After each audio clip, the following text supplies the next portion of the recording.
Welcome to the Quotivation Podcast. Together, we will unlock inspiration, one quote at a time. Your host is one of America's top emerging public speakers. He is a former semifinalist in the World Championship of Public Speaking and is an expert motivator. Please welcome Jody Powell.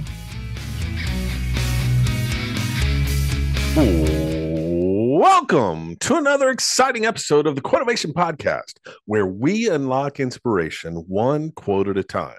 Now, I hope you had an amazing weekend and that you're ready to move ahead and win your week. And after two very special episodes, we're ready to get back to it right here.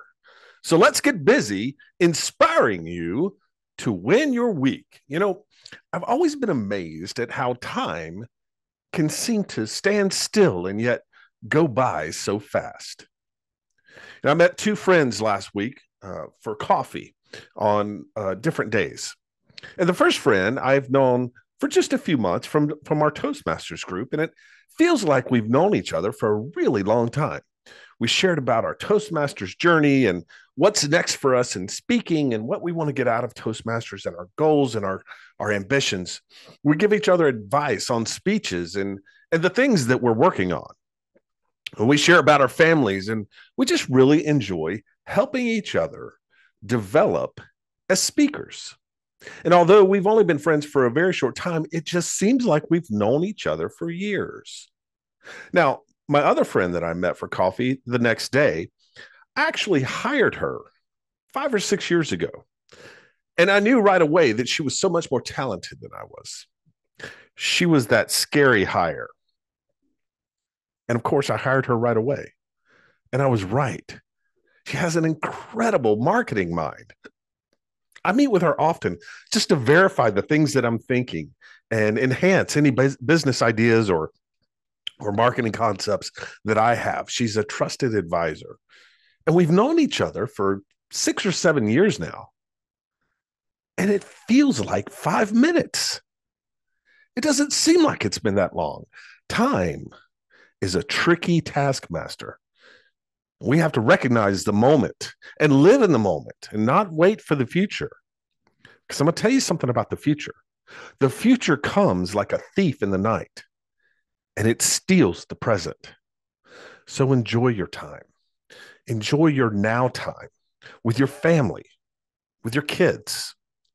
Enjoy your time by yourself, at work and at play, and enjoy the time that we have together right now to help you win your week. So let's get started. What do you say we start off like we do every episode with a shot of motivation? And this week, our shot of motivation is sponsored by Amy Real from Fairway Mortgage. Amy is the real deal in all things mortgage, and you need to ask her about that Quotivation special.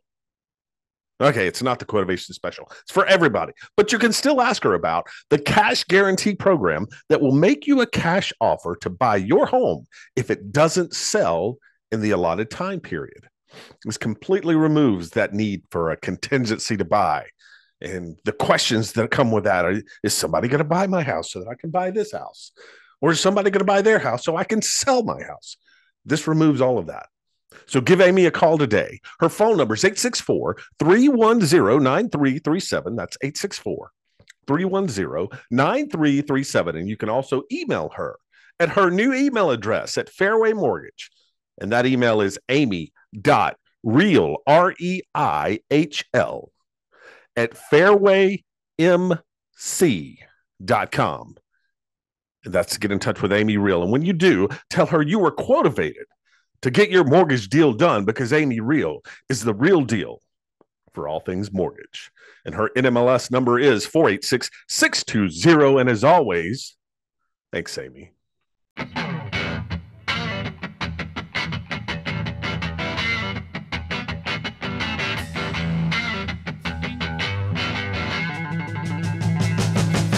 It's time for a shot of motivation, where the vibe's like taking a shot, but the high is pure inspiration.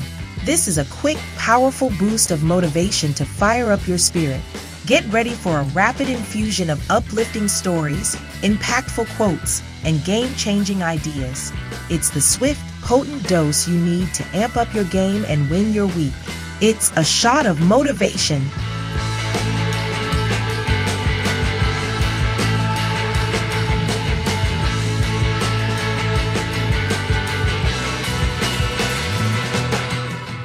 I'd like to play a little word association game. We've done this before in other episodes, but I'm going to say a word, and I want you to grab hold of the first thing that enters your mind after hearing the word. Don't second guess yourself. Don't push that out of your mind and try to think of something else. The first thing that comes into your mind, I want you to grab hold of it. Now, in order to do this, let's take a deep cleansing breath.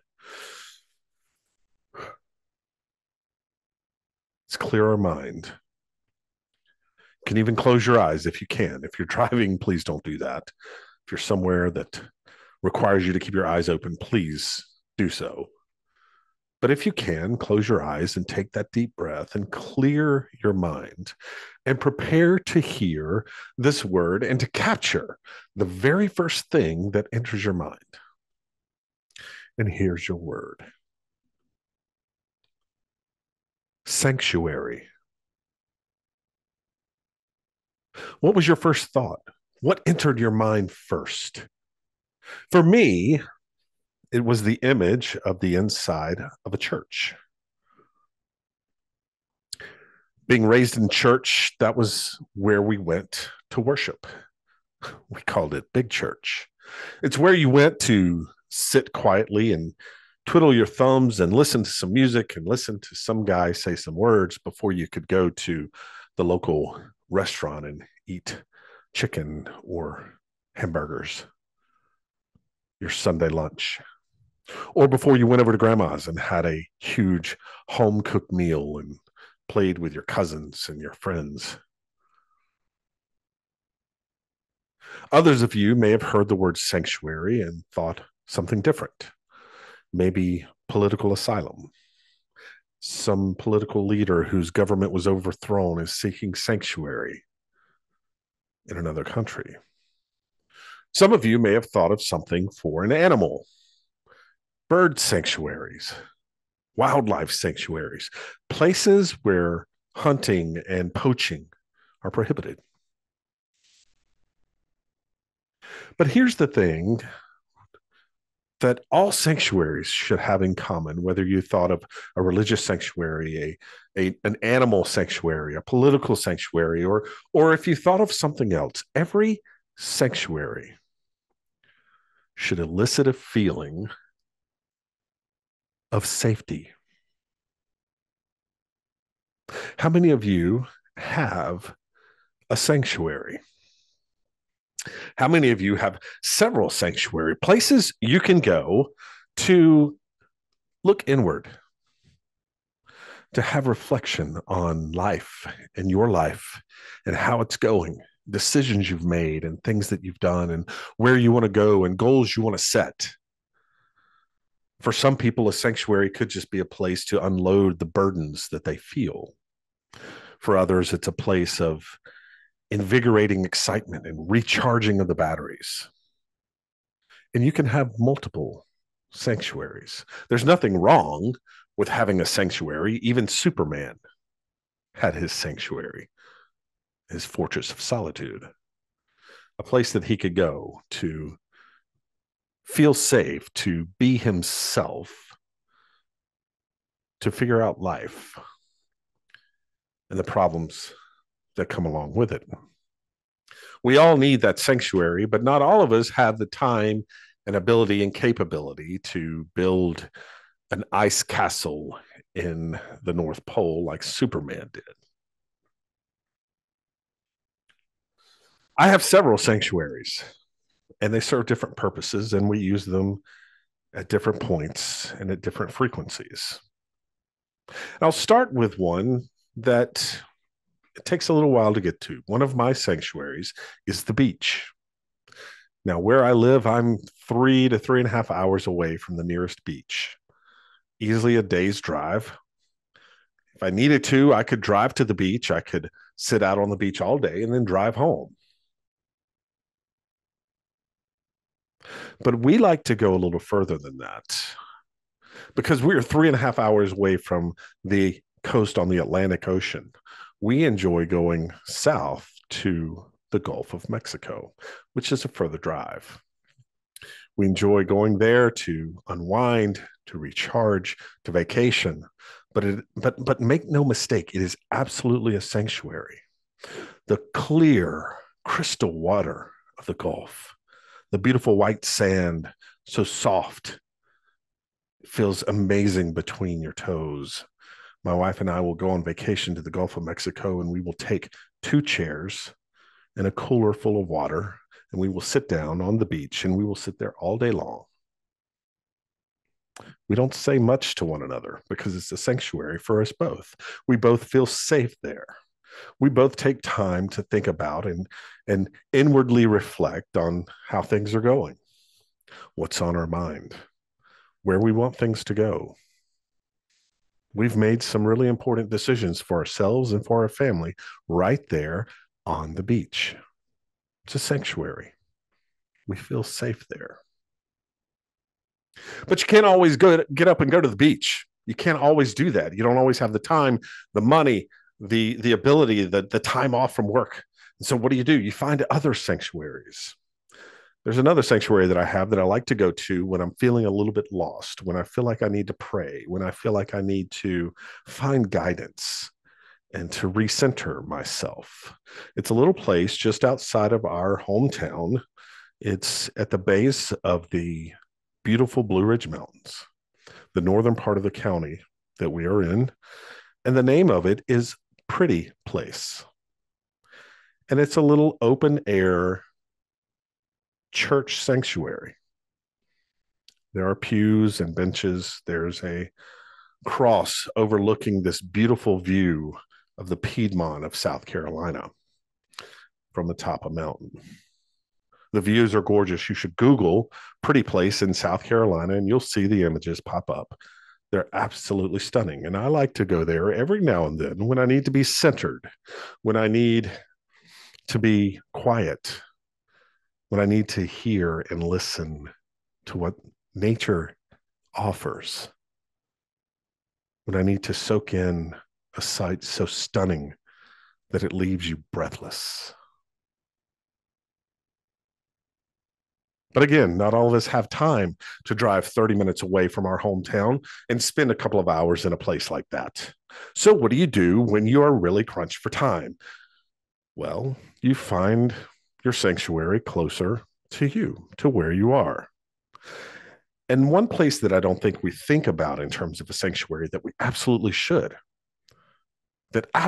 be your sanctuary, is your home. Your home, without a doubt, should be the one place that you can go that you feel safe. And if home is not a place that you feel safe, if you are one of the many millions of people who are scared to go home because of someone that's there, maybe you're facing an abusive relationship, you're facing physical or mental or emotional abuse coming from inside the home. That's not normal. That's not okay. And what I need you to do right now, if that is you, I need you to stop this podcast and call 1-800-799-7233. That is the National Domestic Violence Hotline. Oh, but I've never been physically assaulted. Doesn't matter. There are all kinds of forms of abuse, and no one deserves that. Everyone should have a place of sanctuary. Everyone should feel safe in your own home. Men, I am also talking to you because domestic violence is not always a man perpetrating the violence on his spouse. Sometimes it's the other way around. And whether it's the man perpetrating or the female perpetrating or whatever the case may be, none of it is okay. Not the physical abuse, not the emotional abuse, not the verbal abuse. So stop this podcast and call 800-799-7233 right now. Go.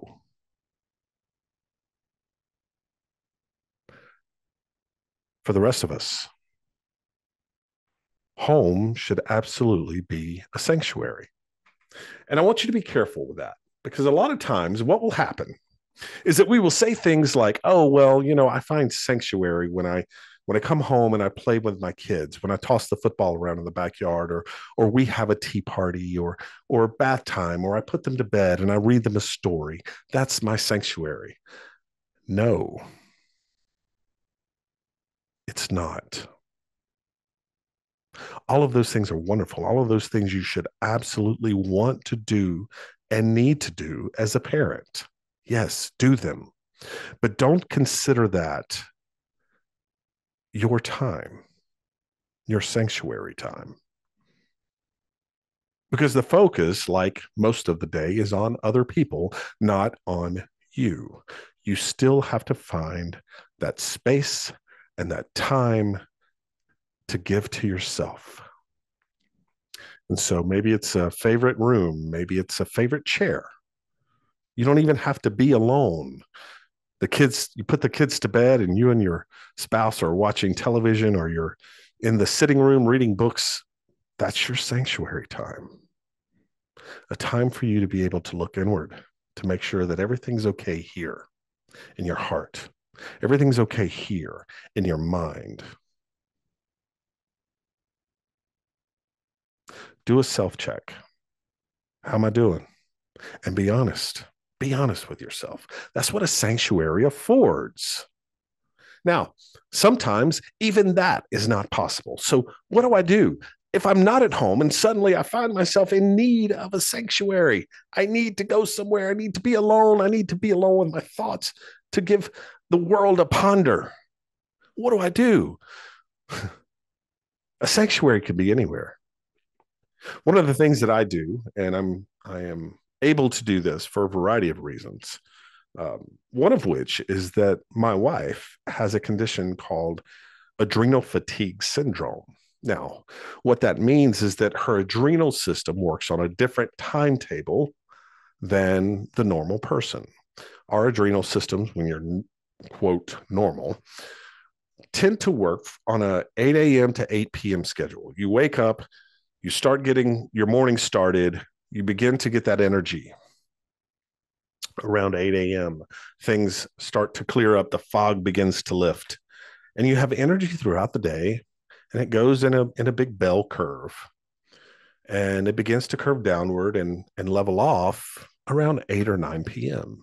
So it's good for 12 hours. About that time, you start to wind down and prepare yourself for a night's sleep. With adrenal fatigue, that bell curve shifts in time. For my wife, that time period is really between about 12 noon and 12 midnight. And so for her to wake up early and do something, for her to wake up early and have somewhere to be, it's very taxing on her body. Her energy level never gets to its peak. She also can't go to bed early, no matter how hard she tries, no matter how tired she is. Sleep doesn't come for her until after midnight. And so in the mornings, I have a few hours to myself because the dog's ready to eat and I have to get up and feed the dog and let the dog out, which is fine. And so if I'm not at home in my sanctuary time there, if I'm out in the mornings and I need some time and I want some time, I'll go to the local McDonald's, pick up my handy dandy McCafe, which I get black and hot. And I ask for the cream and Splenda on the side because I make my own concoction. I don't trust anyone to make my coffee the way that I make my coffee. And yes, I said McDonald's. Yes, I said McCafe because it's the best coffee in the world. If you don't believe that, then you need to go find your sanctuary until you come out of that believing that. And oh, by the way, McDonald's. Yes, product placement, very easy here on the Quotivation Podcast. Call me. But I go through the McDonald's drive-through and I'll park the car at a strip mall where there's restaurants and shops that usually don't open until 10 a.m. So the parking lot is empty. And I'll park the car and I'll drink my coffee and I'll think, I will speak. I will work on my keynote speeches. I will work on projects that are coming up that I have to attend and speak at. I'll practice. Do certain words sound right together? Are the phrases combining to say what I want them to say when I speak? And I speak loudly in my car. No one's watching. No one can hear. And I don't care if they can because I feel safe. My point in all of this is that we all need to find our space. We all need to find that space where we feel safe, that we can look inwardly, that we don't have to focus on anyone or anything else. We don't have to look for the dangers that are out there. We don't have to think about the things we worry about that are external forces that we typically can't control. We're not on guard. Sanctuary allows you to let your guard down. It's where you go when you respond with flight or fight with flight. You flee to your sanctuary because that's where you feel safe. So find your safe space so that you can look inwardly. You can do that evaluation. You can do that check of yourself. Make sure you're okay. Make sure that internally you're okay. Make sure that externally the relationships you are in are okay. They're safe. Make sure you have clear goals ahead, because it's within your sanctuary that you can set goals. It's within your sanctuary that you can put a plan in place to attack your goals. It's within your sanctuary that you find the answers to the questions that you have in life. Why am I even here? What am I going to do with my life? Where did the time go? Well, we don't worry about where the time went in our sanctuaries. We worry about what are we going to do with the time that we have. We focus on that, and that will move you forward. Find your sanctuary this week, and I guarantee you, simply finding it will win this week. And then tune in next week. Maybe we'll just discuss, okay, I found my sanctuary. Now what? What do I do? We'll talk about that next week in next week's Shot of Motivation. But this, for this week, will absolutely help you win your week. And that is your Shot of Motivation. And as always, our Shot of Motivation is brought to you by Amy Real, the real deal in all things mortgage. Thanks, Amy. This has been a Shot of Motivation from America's leading emerging speaker, Jody Powell. We hope it helps you win your week. All right, let's get to our special guest this week. Paul Pappy is the CEO of Sonfast Corporation, a 45-year-old international distribution company specializing in procurement and strategic support on fastener hardware, tools, safety, floor-to-ceiling solutions for advanced manufacturing. Paul also supports a vast number of like-minded professionals throughout the upstate of South Carolina with similar focus. He serves on 4 boards as well, including Women Confidence Builders, Man in the Mirror, Professional Network Connections, and the Travelers Rest Police and Fire Foundation. Paul's life, both professionally and personally, has been focused on service, and he believes that everyone deserves an opportunity to be truly served selflessly. Please welcome to the Quotivation Podcast, Paul Pappy. Paul, how are you, buddy? Doing great this morning. Thank you for having me. Absolutely. I'm excited to have this conversation. Really excited about getting to your quote because you sent it to me. It's one of my favorites, man. I can't wait to get to it. Before we do that, tell us a little bit about Paul. Tell us about the Sonfast Corporation. Tell us about your service mind. Give us the lowdown on Paul Pappy. Well, I'm a simple man, really, but my roots in this company and this community go way back. I've been here since 1995, and moved down here from Baltimore, Maryland, when I was just turning 16. So I started my junior year in high school down here, and it was definitely a transition, to say the least. But over the years, I've tried to find 100 different reasons to leave Greenville, and I find 100 reasons to stay. And so, coming into my own, I failed out of 3 colleges. I think I have a cumulative GPA of like 0.32. So my transcript isn't worth the paper it's printed on. But at the same time, during that time of realizing that book smart's way bye-bye to me a long time ago, I got to know a lot about people.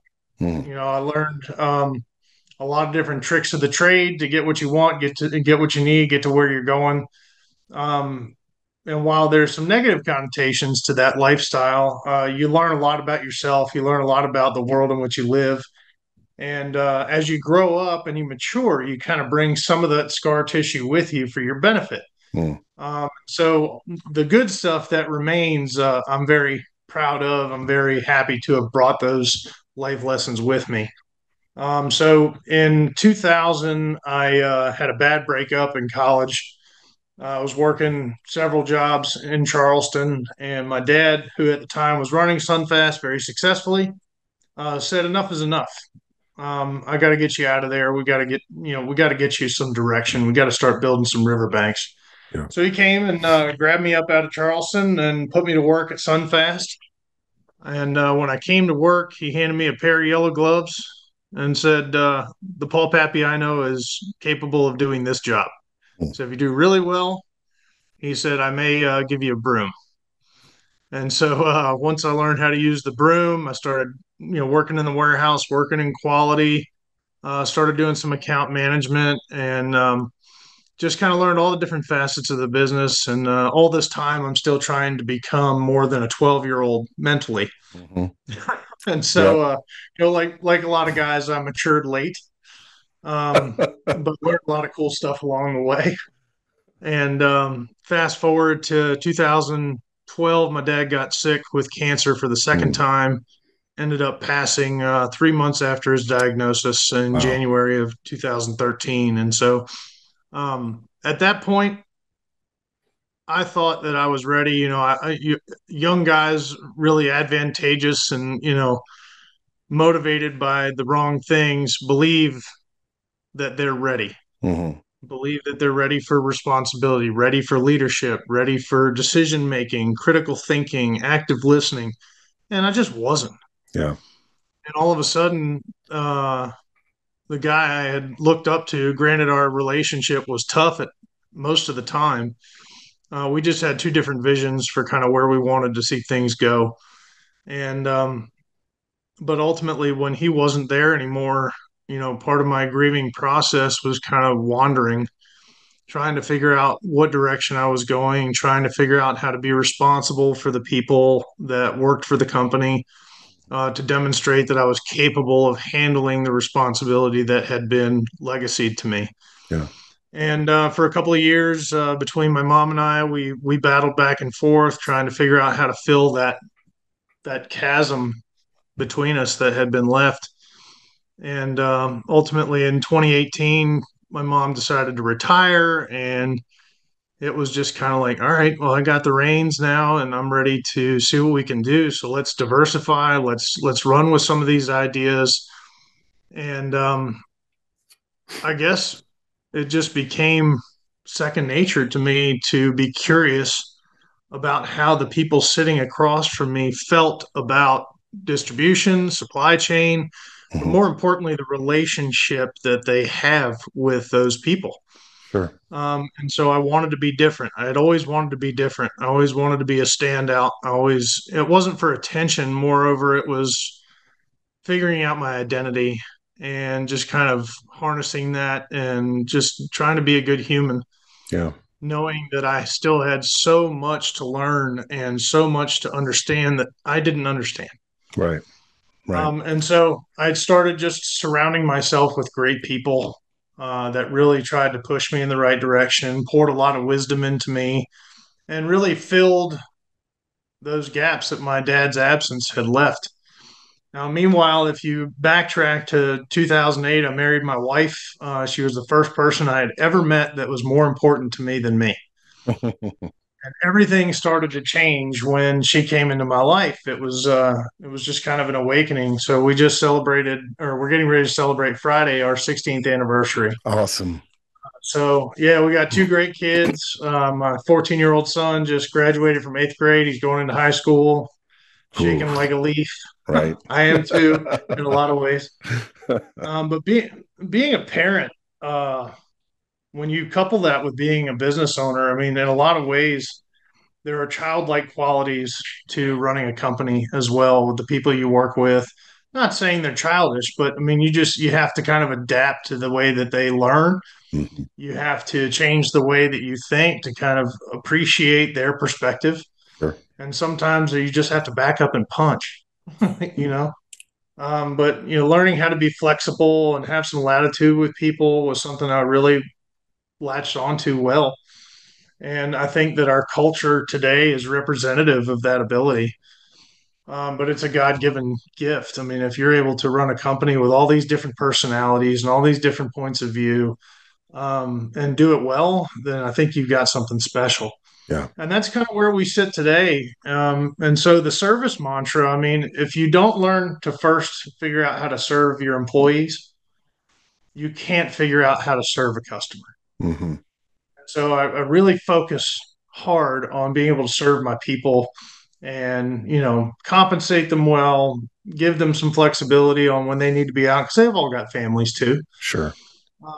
And so you really empathize with them when you're in a situation where you've got to be a dad or you've got to be a husband and you've got to take care of things. When they get into those situations, it really helps you to say, you know what, when I was in this situation, I had some grace. Yeah. I had to go deal with this and I was given grace. So therefore, I'm going to show grace. And all of a sudden, it's kind of a behavioral pattern that you get into with people where you understand that we all make mistakes. We're all human beings and we're all burned out on the day to day. Yeah. If you can't give grace there, I mean, when you get into a situation when you need it, you'd be ashamed to ask for it. Sure. And so the relationships we have with our customers now is more based on that give and take of grace. We have great communication, and our customers really tend to stick around with us. We don't really lose any customers. In fact, one of our best customers has been with us for 40 years. Mm. And we've got two customers still with us after 40 years and 38 years. So that's kind of cool. Yep. It's kind of the remnant of when my dad was. In fact, there are two customers my dad picked up, and to kind of still have those around reminds me of how great this business is. Yeah. How powerful is it to be able to continue that legacy, to be able to know that something that your dad started, that ultimately looking back on it, I would imagine that you saw his guiding hand, and at the time it may have felt like the hand was slapping you across the head, but it really was just guiding you to something that he knew was inside of you. How cool is it to carry on that legacy for him? It's an honor, and it's humbling Hmm. at the same time. Because the company is different today than it ever was under his leadership. And Sure. that's not a bad thing. It's not a good thing. It's just different. Yep. And it's a way that I always wanted it to be, but I still want to pay homage to the work that he and my mom put in building that foundation for me to stand on today. And I would be remiss if I didn't honor that legacy. Absolutely. Paul, what is it like? Talk a little bit about the burden of entrepreneurship, of being the guy. And you talked about kind of wandering there for a couple of years after the passing of your dad. I would imagine that the burden you felt, not just for yourself, for your family, for the legacy, but for the people that worked for the company. Tell me a little bit about how you work through that and how you use that as fuel to move forward. Well, we touched on identity, and we're going to touch on it again in a Hmm. little bit when we talk about my quote. You know, as a young man, you'll struggle with identity in a lot of different ways. Hmm. To who do you belong? To what do you belong? To what group of people do you belong? And I think at the end of the day, just trying to figure out what your place is in this world is it's such a primary task that as men, we have to discover. Yeah. I can't empathize with what women have to go through to find where their place is. But as a man, I do understand, we're called to be in positions of leadership and just my dad had his way of doing things and his way of leadership. Yeah, that push was always there, and sometimes it left a mark. So we just need to be pushed sometimes against our will because we're too stubborn for our own good to get out of our own way. And sometimes we want what we want so blindly that we'll ignore true wisdom because of how we feel about how that wisdom is being applied. Yeah. And we're not really in a place to accept it. And so there's a struggle that goes on there as an entrepreneur of saying, you know what, if this is going to be mine, if I'm going to, number one, honor the legacy that my parents built in this company, and number two, make it my own, and number three, figure out my position in all of that. I mean, that is a big struggle.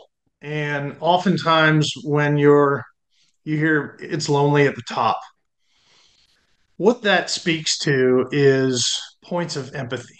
Usually the people that are around us in our immediate family, our wives, our mothers, fathers, sisters, brothers, whatever, they get to a point where they don't have empathy anymore because they don't stand in your shoes. Yeah. And it's tough to find people to talk to about the struggles that we have as entrepreneurs, the adjustments that we have to make, kind of like, calling an audible, if you will, for a sports reference. I got to throw one in there. Absolutely. Just for testosterone.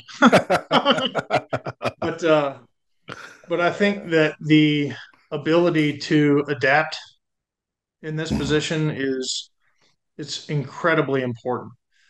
You have to become what your people need you to be. You have to become what your customers and suppliers need you to be. You have to become what the community expects you to be. And so your ability to kind of change some things about yourself or harness the things about yourself that make you who you are, you got to have the courage and discipline to follow that. Yeah. And again, it takes maturity, it takes failure, it takes success. But all of those things put together create this person that is different from the rest. Yeah. And I think where I sit now, it took a lot of failure to get here, but ultimately the failure is what makes us strong. Yeah. And all of the work, everything that goes into it, like you said, making those changes, like understanding your place in the world and how you impact others, that's a lot of work. So that's not just work that anyone can do. I would imagine you also have to have a passion, a burning desire to do it, because no one's going to want to do all of that work if they're not really wanting to be the one in charge. What fuels you? What is your passion? What do you like from this experience as an entrepreneur? What do you take from it? Let me back up on that. It's not about what I like. It's moreover what I'm called to do. And there is a passion and a desire for me to connect with people. And I think outside of the business, outside of the construct of being an entrepreneur, I think figuring out how to connect human to human is something that a lot of people miss. And I think that there's something intrinsically valuable in people that only a select few can really dig out and find and chase after. I've seen the greatest in people when they're struggling, when they're down and out, having the courage to stick out a hand and ask for help. But being on the other side of that, I've been on both sides of it, but being able to extend that hand and offer that help, it's gratifying to the soul. Yeah. And I think that's not a mistake. I mean, we're created to be that kind of human. Is when somebody's in need, reach out a hand, help them. And it doesn't matter what the capacity is of the help. The need is there. Right. You have to respond to it. You have to want to respond to it. And sometimes that hurts and it's uncomfortable, but ultimately it grows you. Yeah, it definitely grows you, and I love what you said there. It's not necessarily about the capacity of help, because there's a lot of times I think people will look around and they say, I would love to do something. I just don't have the means, or I don't have the ability to completely fill that need. You don't have to. If you have something to give, if it's money, if it's time, if it's energy, effort, whatever it is, and it doesn't fully meet the need, but it contributes. I mean, that's just as important, and that's just as necessary as someone coming in and scratching off a check and paying off someone's bills. I mean, it's just the ability to be able to reach out and say, I don't have much, but here, you can have what I have. And that's probably more meaningful than someone with exorbitant amount of means that come in and just kind of nonchalantly provide, right? I mean, it's a sacrificial giving that's so powerful. And you have to give with joy too. Sure. Time is the most precious commodity we have. It's greater than any check that we could ever write. Mm-hmm. Once it's spent, it's gone. You can't earn more time. Right. And so I think that if you have time to give it. I mean, Yeah. I would love to have more time in the day. Nobody ever has enough time. But when you can carve out time and give it up for somebody else's benefit, that's the greatest sacrifice you can make. Yeah. I want to go back to something you said that I really liked. You said as you were going through this process, kind of coming into your own, you surrounded yourself with great people. And I think that is incredibly important for someone that is really that feels like they're wondering, that's kind of feeling out their way. So as you went through that process, Paul, how do you identify, gosh, I need someone who does this, and then how do you go find them? Because I think surrounding yourself by great people is one of the most best kept secrets there is in terms of gaining success in business, in relationships, and in life. So how do you find those people, those great people to surround yourself with? Well, I think identifying the character of people is important. And to do that, you have to know your own character. You have to be consistent in that behavior. And I didn't really mature until I was 42. And I'm 44 today. And I think when I'm 46, that number will be 44. So ultimately, I think we're constantly in this evolution of growth internally. But character identification is something that helps us tremendously. And so, first of all, you have to be willing to put yourself in front of people. Yeah. Secondly, you have to be able to engage those people in conversations deeper than a thimble. I think we get caught in the lines that are blurred between wants and needs. And I think that needs are discovered over time. Needs are very non-specific, and they generally come up without the other person knowing they've shared one. And they're oftentimes expressed as pain in some way. Yeah. And so when I am with a group of people, I'm always looking to identify certain aspects of their character, something that makes me curious, something that makes me want to know more, something that demands a second conversation. It could be something they say, their mannerisms, body language, how they command a room, their charisma, the gravitas, if you will. Yep. Something that just kind of pulls you in. Because I'm very much attracted to people that have that gravity about them, because I have my own. Sure. And so when you're in close proximity to somebody with their own, it is very much like a magnetic response. If you have similar poles, they're not going to want to touch each other, but they will get close enough to where you can feel the field. Right. So, forgive the metaphor, but that's kind of how it is. You find certain counterpoints in another person that makes sense to you, and then you pursue it with reckless intent. Yeah. And it either becomes a long life relationship or it becomes a single serving relationship. It just depends on how far your two personalities will carry you. Yeah. And both types of relationships are important. I mean, some people come into our lives for a season. Some people are in our lives for the entirety of our lives, and that's okay. We gain benefit and we give benefit. We receive and we pour into both of those relationships equally. And so when you can find that mutually beneficial relationship, whether it be, as you said, just kind of a single service relationship, or it becomes one of those lifelong, or something in between, if both people are better off because of it, then it's a success. And it's incredible. Correct. Paul, I want to get into your quote. I love this quote. So what I want you to do, I want you to tell us what the quote is, who said it, and why is this quote impactful to you? Well, Ralph Waldo Emerson, he's just full of fantastic quotes and would have been great at a dinner party. But the quote that I selected is to be yourself in a world that is constantly trying to make you something else is the greatest accomplishment. And that just kind of resonates with me because I was a follower in my youth. I wanted to kind of blend in and be in the shadows. And when we moved to South Carolina, my mom had told me, you have an opportunity to be whoever you want because you're moving to a place where no one knows you. And she said, I think the fact that you don't really know who you are yet gives you an opportunity to kind of explore who that guy is. Yeah. And so that was kind of the attitude shift that I had. And if you had known me when I was younger than 16 years old, you'd be like, who is this guy?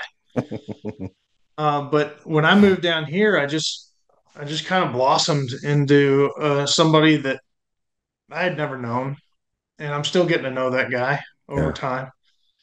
But when I became a Christian, I mean, we talked about identity a lot, identity in Christ, to whom you belong, and that's one side of it. But I think as a man, finding your identity is, kind of what your service position is in this world. What's your purpose Hmm. of existence? Sure. And I think all sentient beings desire to know what their purpose is.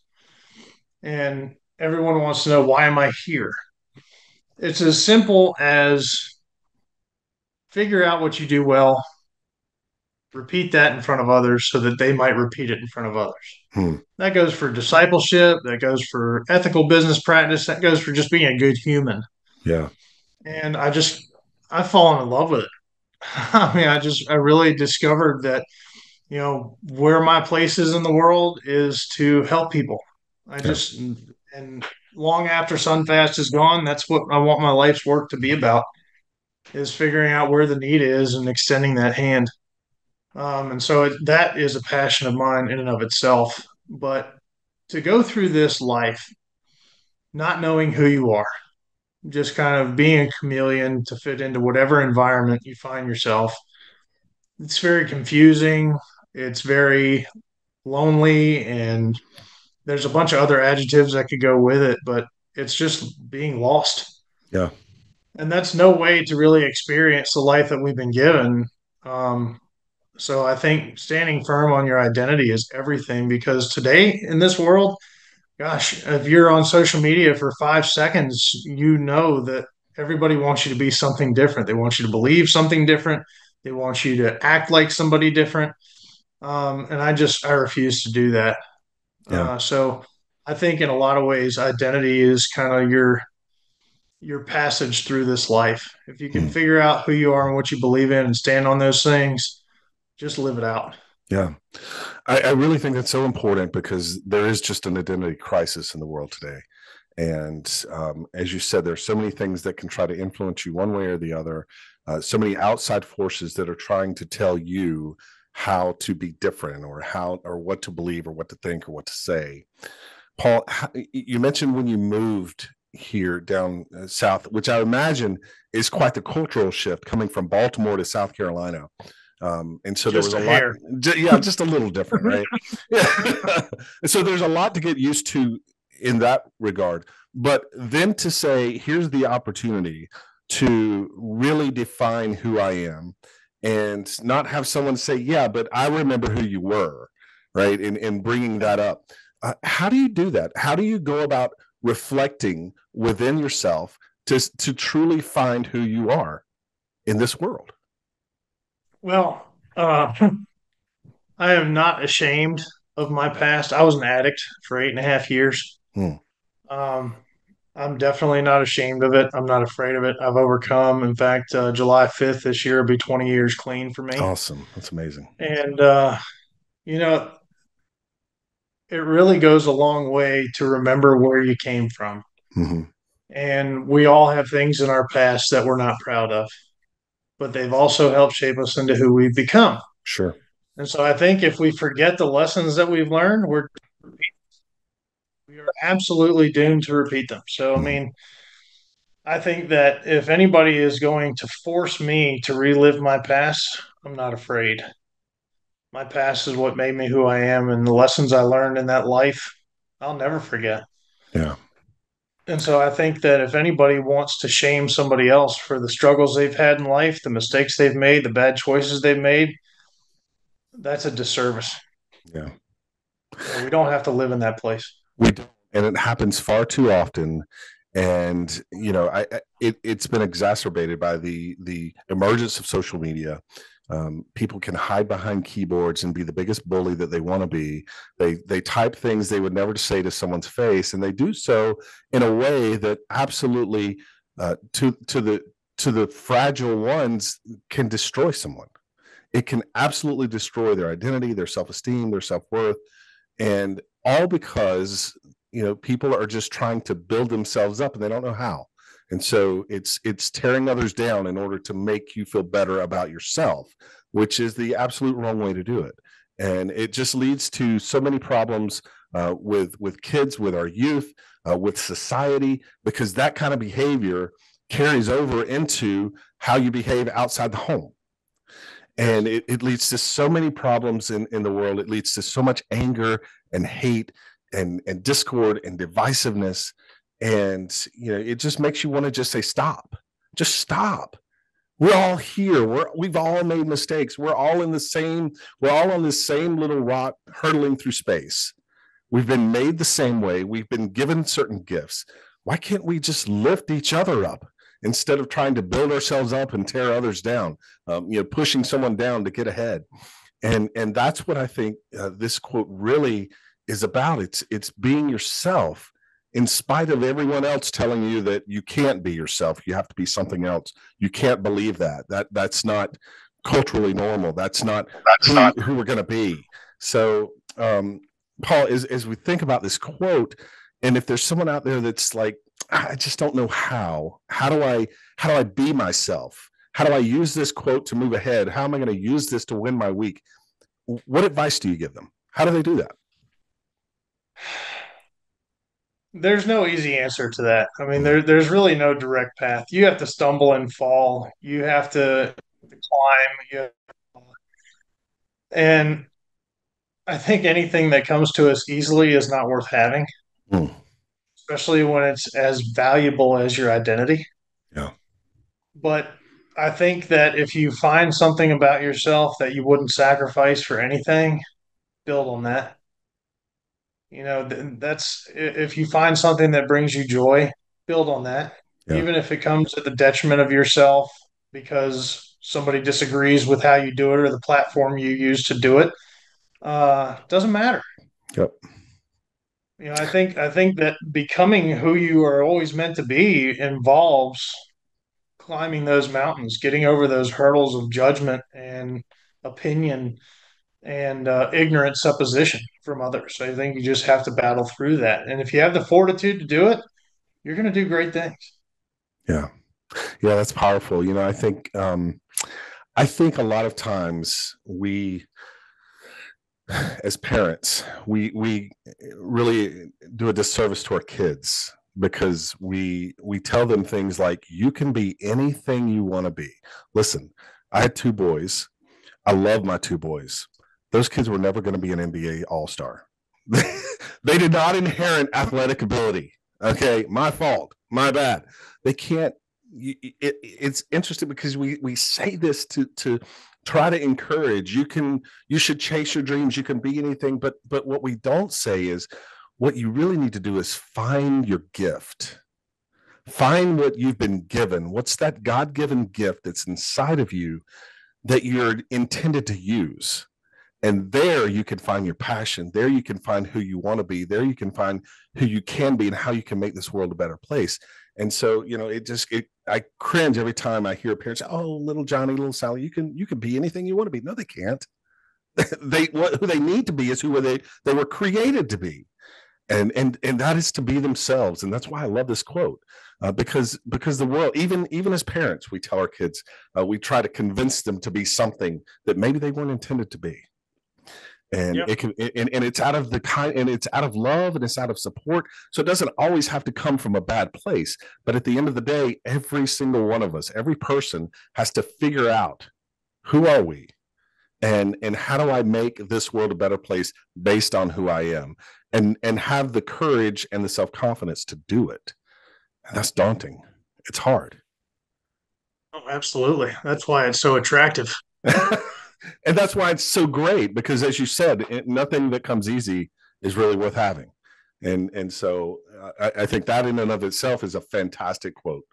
I think it's very funny though. It's like, we're a multi-sport family. Yeah. And I listen to all the parents talk about, oh, well, we're in soccer and baseball and basketball and volleyball and gymnastics and dance. And all we do is drive. And it's, why do you do it? Mm-hmm. You don't do it because you think your kid's going to be an NBA All-Star. You do it so they have an example of what it's like to work with a team. Yeah. You want to develop social skills, and I get all that. And they love being with their friends, and that's great. Mm-hmm. But at the end of the day, I want my kids to know how to work with a team. Yeah. I want them to know how to use their strengths to help somebody else who's weak in that area and vice versa.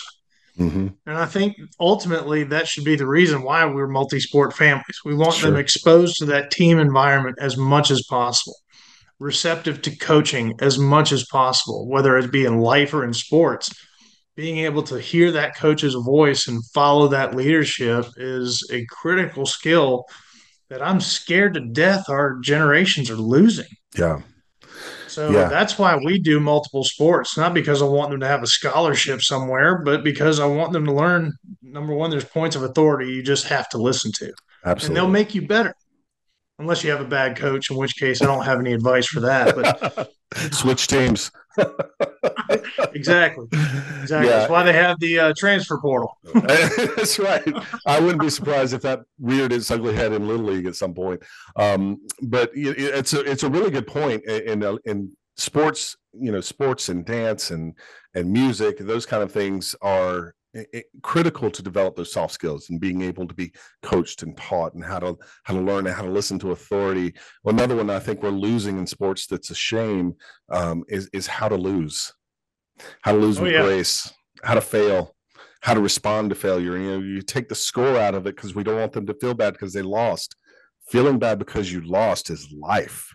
They're going to lose at so many things. They're going to fail at so many things. So yeah, we need to teach our kids how to respond and how to learn from your failures so that you can come back better the next time. There's no participation trophy for life. I haven't gotten one. I must not be participating if there is.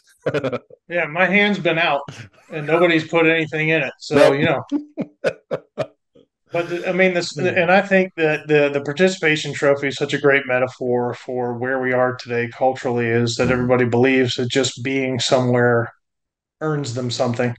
And it's not true. No. It's not true. If you're not giving your best, then there is no trophy. No. Now, if you give your best and you still fail, that's a lesson. And you can still win from that. Yep. But giving 50%, the rest of your team needed 100, you gave 50.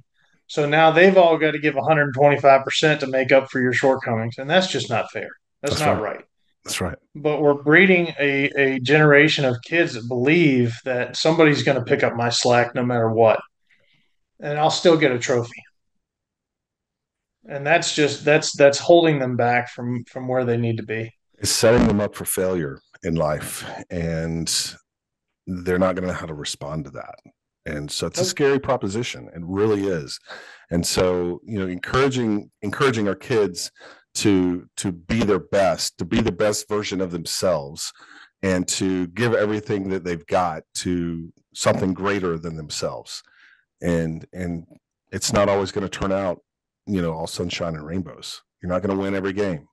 There's no athlete that has ever won every game. I mean, unless maybe in boxing you can go undefeated, I guess. But that's not a sport that I think I want to encourage my kid to go into anyway. To be yourself in a world that is constantly trying to make you something else is the greatest accomplishment. The quote from Ralph Waldo Emerson. Paul Pappy is the CEO of Sonfast Corporation. Paul, I want to thank you so much for being on the Quotivation Podcast. This has been an absolute pleasure. I've truly enjoyed it. I appreciate your time and the audience's time as well. It's great to talk about how hard work does pay off. I promise. It absolutely does. And it's paid off for Paul. He is a successful entrepreneur. He is on 4 boards, serving his community, serving his family, and serving those that work. Paul, again, thank you so much for being on. We look forward to great things coming from you. Thank you. Well, thank you, Paul, for being on the Quotivation Podcast and that powerful quote from Ralph Waldo Emerson: to be yourself in a world that is constantly trying to make you something else is the greatest accomplishment. And we appreciate Paul coming on the Quotivation Podcast. And hey, I want to appreciate you for sticking around just a little bit longer. We've got just enough time for the last slice of cheesecake.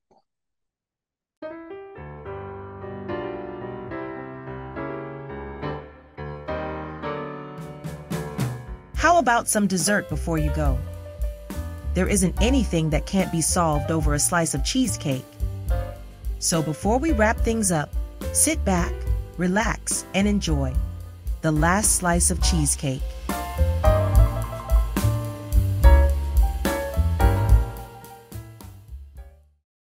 To be yourself in a world that is constantly trying to make you something else is the greatest accomplishment. A quote from Ralph Waldo Emerson, brought to us by our special guest, Paul Pappy.